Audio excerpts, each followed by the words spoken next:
जय मल्हार। तर आपण आज अशा एका पुरातनकालीन खंडोबा मंदिरामध्ये आलेलो आहोत। तर या खंडोबा मंदिराचा जो इतिहास आहे तो अतिशय पुरातनकालीन आहे।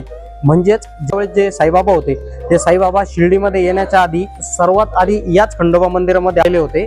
तर असाही काही जो पुरातनकालीन जो इतिहास आहे तो आपल्याला स्थानिकाकडनं सांगण्यात येतोय। तर चला तर अधिक जी माहिती आहे ती आपण स्थानिकाकडनं जाणून घेऊयात। तर नमस्कार, मी प्रमोद आणि आपण बघत आहात प्रमोद पवार क्रिएशन।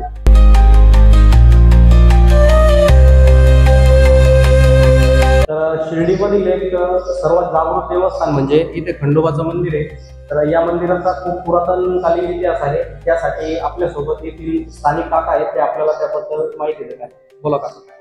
आता हे जे मंदिर खंडोबा बानाई माळसाचं मंदिर आहे, हे जे पूर्वजन सन 1800-1900 सालामधलं पूर्वीचं जुनं मंदिर, एक 5-6 पिढ्यांपूर्वीचं। आता पूर्वीचं मंदिर हे जे देवस्थान याचा जीर्णोद्धार करून ह्या मूर्त वर घेतल्या। खाली एक छोटा तांदळा आहे, त्या तांदळा म्हणजे पूर्वजांचा तो देवस्थान खंडोबाचा तांदळा।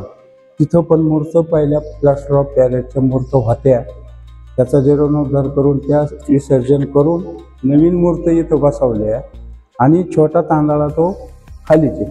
पण पूर्वीचे म्हाळसाकांत पुजारी हे निमगावला शिर्डीचे असल्यामुळे ते निमगावला स्थायिक इथंच पूजा करायची आणि साईबाबांचा उद्गार म्हाळसाकांनी इथंच केलेला आहे, आओ साई म्हणून।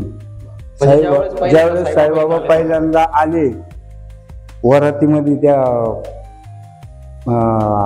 अब्दुल बाबा त्याच्या वरातीत आले, त्यावेळेस साईबाबा इथं आल्या। तर पूर्वीचं दाट जंगल, पूर्वीचं काय एवढं म्हणजे काय सुधारणा नाही, पण जंगल। तर बाबा इथं आल्यानंतर म्हाळसाकांनी आओ साई हा उद्गार त्यांनी केला। त्यांनी केल्यानंतर ते इथून डेंगळेवाड्यामध्ये गेले। डेंगळेवाड्यामध्ये तिथं पण बाबांचं स्थान तिथं आहे। परत जुन्यातलं जे साई चरित्र आहे त्याच्यामध्ये सर्व उल्लेख निमगावच्या परिसरातला आणि बाबांच्या ह्या मूर्तींचा आणि डेंगळेवाड्यांचा उल्लेख। आणि त्यातले त्यात म्हाळसाकांत पुजारी इथले असल्यामुळं साईंचं पुनर्वसन म्हणजे संपूर्ण शिर्डी भागात, आता शिर्डी भागात बाबांचं तिथं वास्तव्य बाबांनी शिर्डीतच केलं। त्यांना शिर्डी आवडली, शिर्डी तिथंच केलं, म्हणून बाबा शिर्डीला गेले। पण बाबांचं जे जुनं साईचरित्र आहे त्याच्यात पूर्वीचं हे समजा निमगावचा उल्लेख। आणि आता ही पुजारी आमच्या गावचे खंडरायाचे पुजारी, यांचे पूर्वजन पहिले पुजारी इथं होते। आता पिढ्याने पिढ्या पुढे बदलत चालतात। आता पूर्वजन तर काही टिकत नाही, म्हणून ते पुढे पिढ्या बदलत गेल्यामुळं आता यांच्याकडे सेवा आली ती। आणि त्यातले त्यात आता हे जीर्णोद्धार आता म्हणून गावकऱ्यांनी मंदिराचं काम हाती घेतलं, काम केलं, मूर्त्यांचा जीर्णोद्धार झाला, मूर्ती इथं बसवल्या। मूर्ती एकदम जबरदस्त आहे, मूर्तींचं काही वांधं नाही। पण पूर्वीचं देवस्थान खाली तळघरात तांदळा। आजही तो लोक येतात जातात, तिथे दर्शन घेतात, मग वर येतात।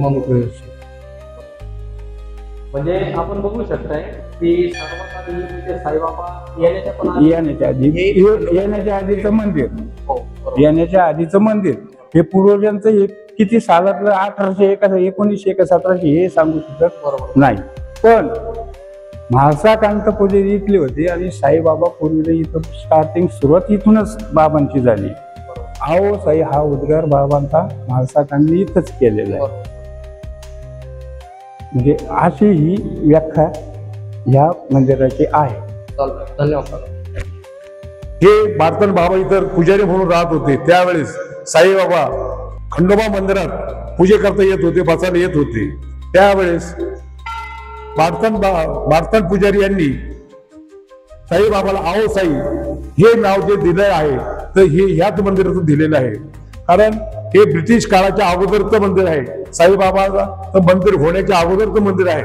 त्यामुळे साईबाबाचं जी पुण्यभूमी आहे त्या पुण्यभूमीतलं हे त्यावेळेचं खंडोबा मंदिर हे पुरातन काळातलं आहे आणि ह्या मंदिराला इतिहास आहे। तर शिर्डीमुळे या मंदिराचा आम्ही एक 10 वर्षापासून याचं जीर्णोद्धार करत आहे. हे जीर्णोद्धार आमच्या गावकऱ्यांच्या मार्फत हा जवळजवळ 10 वर्षापूर्वी हा हे मंदिराचा जीर्णोद्धार केलेला आहे.